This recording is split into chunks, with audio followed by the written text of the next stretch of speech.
যত মানুষ আছে দল এক না, দল হলো দুটো। এই দুই দলের মধ্যে কশ্চিন কালেও আদর্শিক ঐক্য আর মহব্বত হতে পারে না। কারণ যে আল্লাহর পক্ষে আর যে আল্লাহর বিপক্ষে তারা এক হবে কিভাবে? দল যেহেতু আলাদা, এজন্য আল্লাহ রসুল জানিয়েছেন ভালোবাসতে হবে আল্লাহর জন্য, ঘৃণাও করতে হবে আল্লাহর জন্য। ইসলাম খালি ভালোবাসা শেখায় না, ইসলাম ভালোবাসাও শেখায়, ইসলাম ঘৃণাও শেখায়। তবে ইসলাম বলে দেয় ভালোবাসাটাও হবে আল্লাহর জন্য আর ঘৃণা এবং দুশমনীটাও হবে আল্লাহর জন্য। কোরআনে আল্লাহ বলেন সূরা ফাতহের সর্বশেষ আয়াত, মুহাম্মাদুর রাসূলুল্লাহ ওয়াল্লাযীনা মাআহু আশিদ্দাউ আলাল কুফার রুহামাউ বাইনাহুম। আল্লাহর রাসূল মুহাম্মদ সাল্লাল্লাহু আলাইহি ওয়াসাল্লাম এবং তার সাহাবীদের বৈশিষ্ট্য হলো তারা কাফেরদের উপর বড় কঠোর কিন্তু মুমিনদের জন্য বড় রহমদিল। অন্য আয়াতে আল্লাহ বলেন সূরা মাইদায়, আল্লাহর প্রিয় বান্দা যারা তাদের 6টা গুণ আছে, এর মধ্যে তৃতীয় এবং চতুর্থ গুণ হলো আদিল্লাতিন আলাল মুমিনিন আইজ্জাতিন আলাল কাফিরিন।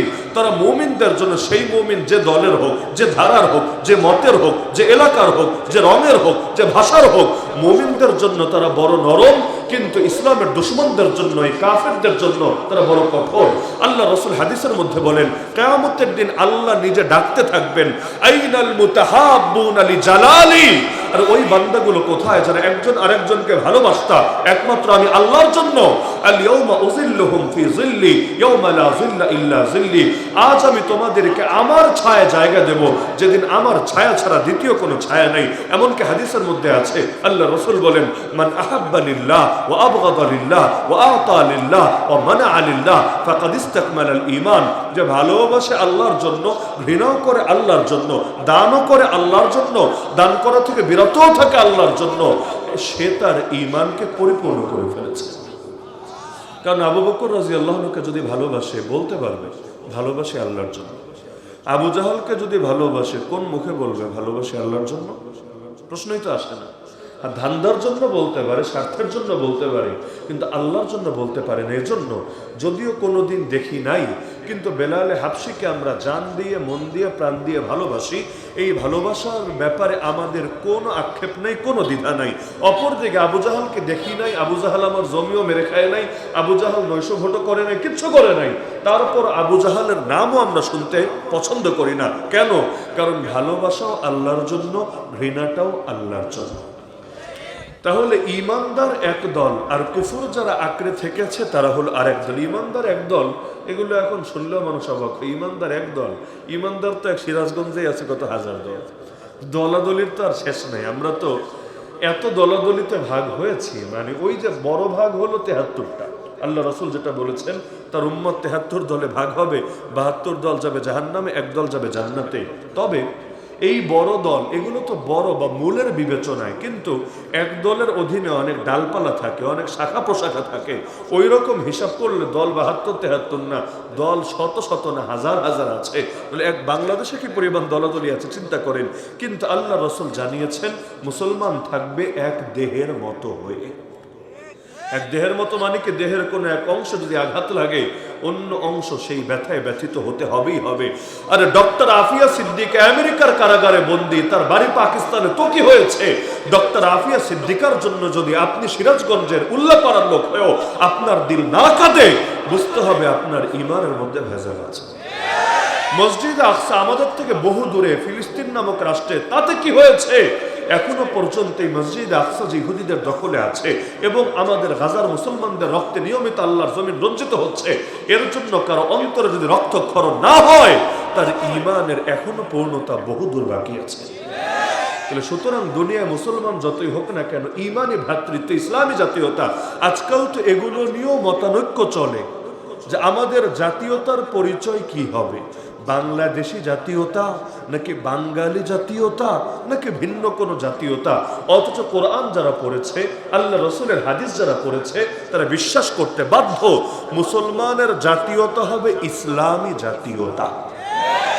হ্যাঁ, দেশ দেশের জায়গায়, এলাকা এলাকার জায়গায়, ভাষা ভাষার জায়গায়, গায়ের রঙের জায়গায় কিন্তু ঐক্যের মূল ভিত্তি হবে ইসলামী জাতীয়তা। যারাই কালেমা পড়বে, তার বাড়ি আফ্রিকার হাবাসায় হোক না কেন, যেমন বেলালের বাড়ি ছিল, তার বাড়ি ইরানে পারস্যে হোক না কেন, যেমন বৃদ্ধ সাহাবী সালমান ফারিসি রাদিয়াল্লাহু আনহু বাড়ি ছিল, তার বাড়ি মক্কায় হোক, তার বাড়ি মদিনায় হোক, সে কুরাইশ গোত্রের হোক, সে ভিন্ন গোত্রের হোক, সকলে এমন ভাবে এক দেহের মতো হবে। আল মুমিনু লিল মুমিনি কাল বুনিয়ান ইয়াশুদ্দু বাদুহু বাদা। আল্লাহ রাসূল বলেন, এক মুমিন আরেক মুমিনের জন্য এমন বিল্ডিং এর মতো, এমন ইমারতের মতো হবে যার এক অংশ আরেক অংশকে শক্তিশালী করে। এই যে মসজিদের দেয়ালটা দাঁড়িয়েছে, কিভাবে দাঁড়িয়েছে? প্রতিটা অংশ অপর অংশকে সাপোর্ট করেছে।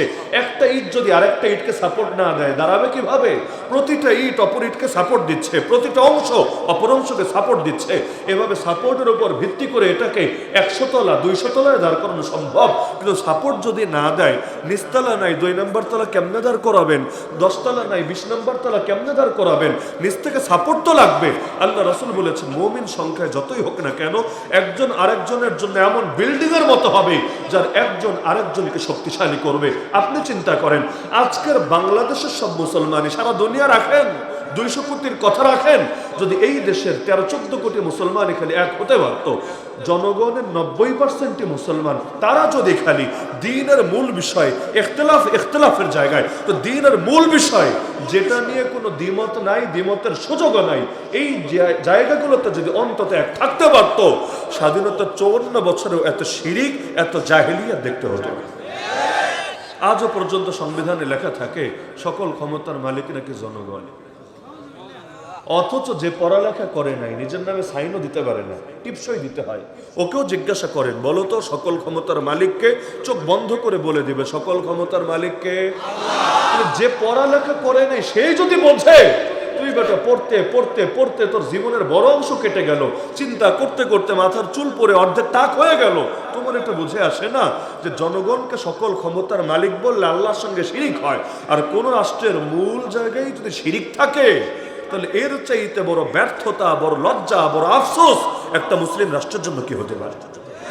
এই স্বাধীনতা 54 বছরে এসে আজও পর্যন্ত কি পরিমাণ বেশ্যাখানা খোলা আছে বাংলাদেশে, লিগ্যাল বেশ্যাখানা, মানে যেগুলোকে লাইসেন্স দিয়ে রেখেছে, যেগুলোর বিরুদ্ধে আন্দোলন করলে উল্টা আপনার জেলে যাওয়া লাগতে পারে, যেগুলো বন্ধ করার জন্য রাজপথে নেমে আসলে আপনাকে গুলি করে দিতে পারে, টিয়ার শেল মারতে পারে, ছত্রভঙ্গ করার জন্য লাঠিচার্জ করতে পারে, জল কামান থেকে পানি ছুটতে পারে। অথচ কে না জানে আল্লাহ বেশ্যাখানাকে হালাল করেন নাই, হারাম করেছেন। তা আল্লাহ যদি হারামই করেন, এটা কি ইখতিলাফি বিষয় নাকি? কি মাযহাবে মাযহাবে দলে দলে আবার ইখতিলাফ আছে নাকি? নাই তো, ইখতিলাফের ঊর্ধ্বে। তাহলে এই দেশে 13-14 কোটি মুসলমান যদি অন্তত এই ব্যাপারে একমত থাকতো, আজও পর্যন্ত এত বেশ্যাখানা খোলা থাকে কিভাবে? এগুলোর কারণে যদি গজব আসে, ওই গজবে আমাকে আপনাকে সবাইরই মরতে হবে। এখনো পর্যন্ত এই দেশের অর্থনীতি সুদ ভিত্তিক পরিচালিত হয় কিভাবে?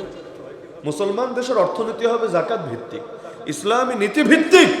কিন্তু আজও পর্যন্ত এমনকি এই যে সরকার এখন যারা ক্ষমতায় আছে, বিগত 6 মাসে সবচাইতে বেশি কোথায় কোথায় পয়সা ব্যয় করেছে আপনি নিজেই একটু ঘাটাঘাটি করে, এখন তো দুনিয়া সহজ, এক ক্লিকে বের করতে পারবেন, আপনি একটু ঘাটাঘাটি করে দেখেন না সবচাইতে বেশি পয়সা কোন খাতে ব্যয় হয়েছে।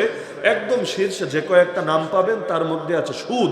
মানে বিগত দিনগুলোতে যত ঋণ নেওয়া হয়েছে, ঋণ তো আর এমনি এমনি কমই হয়, বেশিরভাগই তো সুদের ভিত্তিতে হয়। তো ওই ঋণের সুদগুলো দিতে দিতেই রাষ্ট্রের বড় একটা কামাই চলে যাচ্ছে, এবং এটার জন্য এখন তো কর পর্যন্ত বাড়ানোর চিন্তা চলে আসছে। এমনকি যেই বাচ্চাটা আজকে জন্ম নিল মাত্র 1 ঘন্টা আগে, হয়তো জন্ম নেওয়ার পর এখনো দুধও খাওয়া শুরু করে নাই, ও কিন্তু 1.5 লাখ টাকা প্লাস ঋণী হয়ে আছে। এই যে ঋণ, এই ঋণের মধ্যেও কিন্তু বড় একটা অংশ সুদ নাই। এই বাচ্চা কিন্তু এখনো ঋণ নেওয়ার বয়স হয়নি, ও তো দুধই খাওয়া শুরু করে নাই, ও ঋণ দিয়ে কি করবে? ও তো ললিপপও মুখে দেয় নাই জীবনে, আর ঋণটা কোন খাতে ব্যয় হবে? আবার দেশীয় ঋণ না, বৈদেশিক ঋণ। তাহলে এই যে এত ঋণের দায় তার কাঁধে আসলো কেন? ও ঋণ নেয় নাই, ঋণ নিয়েছে রাষ্ট্র, সুদের ভিত্তিতে নিয়েছে, ঋণ নিয়েছে রাষ্ট্র, সুদের ভিত্তিতে, দায় চলে এসেছে ছোট বাচ্চাটার কাঁধে। তো যখন সেই জাতীয় পাপের কারণে জাতীয় গজব আসবে, তখনও কিন্তু এভাবে সবাইকেই নির্বিশেষে সেই গজবের শিকার হতে হবে। কেন? কারণ বাকিরা তো তামাশা দেখেছে, নাহি আনিল মুনকার তো করে নাই। আল্লাহ রাসূল তো বলেছিলেন, অন্যায় দেখলে ঈমানের ধাপ 3টা। 1 নম্বর ধাপ হাত দিয়ে প্রতিরোধ করা, না পারলে মুখ দিয়ে প্রতিবাদ করা, তাও যদি না পারে অন্তর দিয়ে। এটা একটু আমি দ্বিমত পোষণ করছি এটার সাথে। কেন? আল্লাহ রাসূল ঘৃণা শব্দ বলেন নাই। কোন হাদিসে বলেছেন? আমাকে পারলে দেখান এনে। নবী ঘৃণা বলেন না, এটা আমরা বাঙালিরা ঘৃণা বানিয়ে ফেলেছি। আল্লাহ রাসূলের শব্দ হলো মান রাআ মিনকুম মুনকারান ফালিয়ুগাইয়িরহু বিয়াদিহি ফাইন লাম ইসতাতি' ফাবিলিসানি ফাইন লাম ইসতাতি' ফাবিকলবি ওয়া যালিকা আযআফুল ঈমান। আরবি ভাষা সম্পর্কে যাদের ন্যূনতম জানাশোনা আছে তারা বুঝবেন। নবীর শব্দ হলো ফালিয়ুগাইয়িরহু, যার আক্ষরিক অনুবাদ হলো সে যেন অন্যায়কে পরিবর্তন করে দেয়। নবী প্রতিরোধ প্রতিবাদ এগুলো কোনো শব্দ বলেন নাই। নবীর শব্দ হলো সে যেন অন্যায়কে পাল্টে দেয়, পরিবর্তন করে দেয়। কি দিয়ে? প্রথমত হাত, না পারলে মুখ, না পারলে দিল। তাহলে হাত দিয়ে অন্যায় পরিবর্তন হয় কি করলে? এটা আমরা বুঝি প্রতিরোধ করলে। মুখ দিয়ে অন্যায় পরিবর্তন হয় কি করলে? এটা বুঝি প্রতিবাদ করলে। তাহলে দিল দিয়েও পরিবর্তন করতে হবে, কারণ শব্দ তো একটাই। অন্যায় পাল্টে দিতে হবে, অন্যায়কে ন্যায় দ্বারা বদলে দিতে হবে, অন্যায়কে পরিবর্তন করতে হবে। শুধু ঘৃণা করলেই অন্যায় পরিবর্তন হয় না। ঘৃণা তো মানুষ বিগত দিনেও করেছে, লম্বা কাল ধরেই করেছে। শুধু ঘৃণার দ্বারা দেশ পরিবর্তন হয় নাই, অন্য কিছু লেগেছে। শুধু ঘৃণা করলে পরিবর্তন হয় না, বরঞ্চ অন্তরের কাজ হলো, গেঁথে রাখেন মাথায়, অন্তরের কাজ হলো প্ল্যান করা, পরিকল্পনা করা। যখন শক্তি থাকবে হাত দিয়ে প্রতিরোধ, না পারলে মুখ দিয়ে প্রতিবাদ। তাও নাই, যেমন ধরেন আমরা যখন জেলে 2021 থেকে গণগ্রেফতারির পরে, তাহলে সব আলেম, বাংলাদেশের মাথা যত আলেম সবই তো জেলে নাকি? সব যখন জেলে, না হাত ব্যবহার করতে পারবে না মুখ ব্যবহার করতে পারবে, কারণ বয়ানেরও সুযোগ নাই, বক্তৃতারও সুযোগ নাই, সভা সমাবেশেরও সুযোগ নাই, হাতের তো সুযোগ নাই। কিন্তু আলহামদুলিল্লাহ আমরা সাক্ষী, একজনের দিলও বসে থাকে নাই।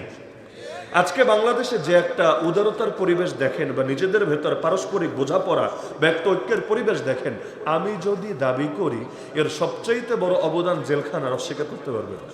কারণ আমরা রাজসাক্ষী, সেখানে সারাদিন যখন একসাথে আছে এবং সবাই বিপদে, কারো পায়ের তলায় মাটি নাই, ওই সময় বসে বসে, যদিও হাত দিয়ে করার সুযোগ নেই, মুখ দিয়ে করার সুযোগ নাই, দিল দিয়ে আগামী দিনে কি করা যেতে পারে, কিভাবে এই জাতির ভাগ্য পরিবর্তন করা যেতে পারে, কিভাবে আগামীর বাংলাদেশকে ইসলামের বাংলাদেশ বানানো যেতে পারে, আলহামদুলিল্লাহ ওই প্ল্যানিংগুলো সেখানে হয়েছে বলেই সেই ফল টুকটাক আজকে বাইরে দেখা যাচ্ছে। যদিও স্বাভাবিক, এটা বিপদের সময় দিল যেমন থাকে, সুখের সময় দিল পুরোপুরি এরকম থাকে না, দিনকে দিন একটু একটু পরিবর্তন হতে থাকে। এজন্য মাঝে মাঝে আমি কথা বলি যে মুমিনের জীবনে টুকটাক বিপদ লেগে থাকা ভালো, টুকটাক বিপদ লেগে থাকা ভালো, সহনীয় পর্যায়ে। কেন? দেখবেন বিপদ যখন লেগে থাকে আল্লাহর সঙ্গে সম্পর্কটা গভীর থাকে। বিপদে পড়লে নামাজের মধ্যে আলাদা শক্তি আসে, দোয়ার মধ্যে আলাদা প্রেরণা আসে। স্বাভাবিক সময়ে যেটা আসে না, এবং আশাটা অনেক সময় কল্পনাও করা যায় না। এজন্য মুমিনের জন্য বিপদগুলো গজব হয় না, বিপদগুলো নেয়ামত হয়, নেয়ামত।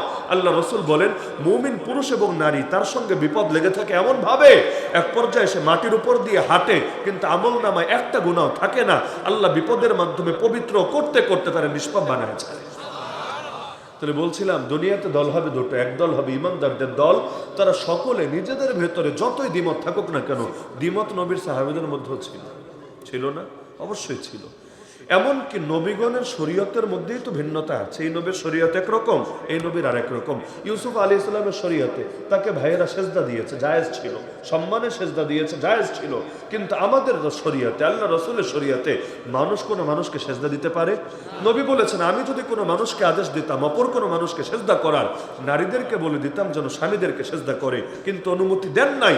তাহলে এই শরীয়তে জায়েজ নাই। তো নবীদের শরীয়তে ভিন্নতা থাকার পরও আল্লাহ কোরআনে 5 জন নবীর কথা উল্লেখ করে বলেন এই 5 জনকে আমি আল্লাহ একই আদেশ দিয়েছি, একই আদেশ। আদেশটা কি? আয়াত বললে অনেকেই চিনে ফেলবেন।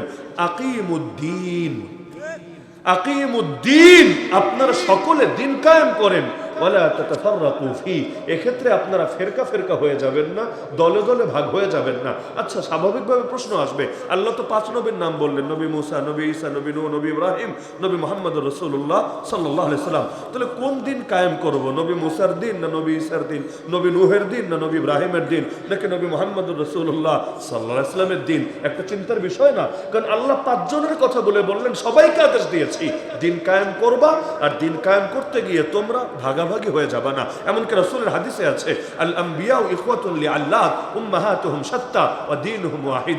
নবীগণ, সমস্ত নবীরা বৈমাত্রেয় ভাইয়ের মতো, তাদের মা আলাদা কিন্তু তাদের সকলের দিন এক, তাদের সকলের আদর্শ এক। তাহলে আমরা দেখতে পাচ্ছি নবীদের শরীয়তে ভিন্নতা আছে। এই নবীর শরীয়তে একটা হালাল আর এক নবীর শরীয়তে হারাম। যেমন গনিমত আমাদের জন্য হালাল, অতীতে কোন জাতির জন্য হালাল ছিল না, সবার জন্য হারাম ছিল। তাহলে আল্লাহ যে দিন কায়েম করতে বললেন সেটা কোন দিন? তার মানে বোঝা যায় দিনের মূল বিষয় নিয়ে কোনো দ্বিমত হয় না, আর যেগুলো নিয়ে দ্বিমত হয় ওইটার সাথে দিন কায়েমের মূল সম্পর্ক থাকে না। দ্বিমতের জায়গায় দ্বিমত, একমতের জায়গায় একমত। লা ইলাহা ইল্লাল্লাহ সব নবীর কালেমা। তাহলে তাওহীদ জিন্দা করতে হবে, এটা নিয়ে কারোই দ্বিমত থাকার সুযোগ থাকতে পারে না। তাহলে সুদ বন্ধ করতে হবে, কার দ্বিমত আছে? বেশ্যাখানা বন্ধ করতে হবে, কার দ্বিমত আছে? অশ্লীলতা দূর করতে হবে, কার দ্বিমত আছে? ঘুষ দূর করতে হবে, দুর্নীতি দূর করতে হবে, দুঃশাসন দূর করতে হবে, কার দ্বিমত আছে? মানুষে মানুষের যে বৈষম্য দূর করতে হবে। এই যে বাংলাদেশি পুঁজিবাদের অভিশাপের কারণে ধনী আর গরিবের বৈষম্য খালি বাড়ছে আর বাড়ছে, এটাকে যত সম্ভব কমিয়ে আনতে হবে। কারণ ইসলামী অর্থনীতির মূলনীতি হলো, সূরা হাসরে আছে, কাইলা ইয়াকুনা দুলাতান বাইনাল আগনিয়াই মিনকুম, টাকাগুলো খালি বড়লোকের হাতে সীমাবদ্ধ যাতে না থাকে, বরঞ্চ বড়লোক এবং গরিব সকলের মধ্যে যাতে ছড়াতে থাকে। এই যে বাংলাদেশে ৯৫% মানুষের হাতে অত টাকা নাই, বাকি 5% হাতে যত টাকা আছে। এই সিরাজগঞ্জে সব মানুষ মিলে সারা বছর যা খরচ করে, এমন হাতে গোনা অল্প কয়েকজন লোক আছে যাদের নিজেদের আয় এবং নিজেদের সম্পদ এর চাইতে আরো বেশি আছে। মানে এই পুরো জেলার মানুষের যত সম্পদ, এর চাইতে তাদের হাতে গোনা কয়েকজনের সম্পদ বেশি আছে। এই ব্যবধান থাকবে কেন? মানুষে মানুষে আর টুকটাক ব্যবধান থাকুক, এটা লাগবে, না হলে সমাজে ব্যালেন্স থাকবে না। কে কার জন্য কাজ করবে? সবাই যদি এক সমান হয়ে যায় তাহলে সামান্য ব্যবধান থাকবে, তো ব্যবধান এত বাড়বে কেন? তার মধ্যে যখনই ঝামেলা হবে খালি গরিব মানুষের উপরে জুলুমের স্টিম রোলার চালাবে। আজও পর্যন্ত দেখেন না, ভ্যাট নামে একটা কর আছে না, ট্যাক্সও নেয় ভ্যাটও নেয়, দুইটাই তো নেয়। এই ভ্যাটের মধ্যে বসুন্ধরা কোম্পানির মালিক, যমুনার মালিক, এরা যেই কয় টাকা ভ্যাট দেবে আর আপনি একজন ভিক্ষুক, আপনার ওই কয় টাকা ভ্যাট দিতে হবে। কেমন কথা? মোবাইলে 1 মিনিট কথা বলেন, তাহলে সে যতটুকু ভ্যাট দিবে আপনাকে ততটুকু দিতে হবে না? এক পাতা নাপা কেনেন, প্যারাসিটামল কেনেন, সে যতটুকু ভ্যাট দিবে আপনাকে অতটুকু দিতে হবে না? এক পাতা গ্যাস্ট্রিকের বড়ি কিনেন, সে যা দিবে আপনাকে তা দিতে হবে না? আচ্ছা 1 কেজি চিনি কেনেন, সে যা দিবে আপনাকে তা দিতে হবে না? কত উদাহরণ লাগবে, হাজার হাজার উদাহরণ আছে। একজন ভিখারি মহিলা, 80 বছরের ভিখারি বৃদ্ধা, সারাদিন ভিক্ষা করেছে, 50 টাকা কামিয়েছে, কিন্তু রোদে পুড়ে বৃষ্টিতে ভিজে জ্বর চলে এসেছে। এখন কি করবে? সে চিন্তা করলো শরীর তো আর চলে না, দোকানে যাই তাহলে এক পাতা নাপা কিনে নিয়ে আসি। আল্লাহর বান্দির থেকে ওইখানেও ওই কোটিপতির মতো করে একই সমান ভ্যাট কাটা হয়েছে। ছেলেরা কল দিল, বাপজান শরীর আর চলে না, আমার একটু দেখতে আসো, আমি তো আর পারছি না, একই হারে ভ্যাট কাটা হয়েছে। এটা যদি জুলুম না হয়, জুলুম কারে বলে? কিন্তু এগুলো চলছে। আল্লাহ কসম করে বলে, যতদিন পর্যন্ত আলো না জ্বলবে অন্ধকার দূর হবে না। সুতরাং যতদিন পর্যন্ত আল্লাহর দিন, আল্লাহর কোরআন, আল্লাহর শরীয়ত নামক আলো জ্বালাতে পারবেন না, ততদিন এই বাংলাদেশ থেকে অন্ধকার দূর হওয়া সম্ভব না। যতই সংস্কার করেন, এক অন্ধকার দিয়ে আর এক অন্ধকারে সংস্কার করা যায় না। যায় নাকি?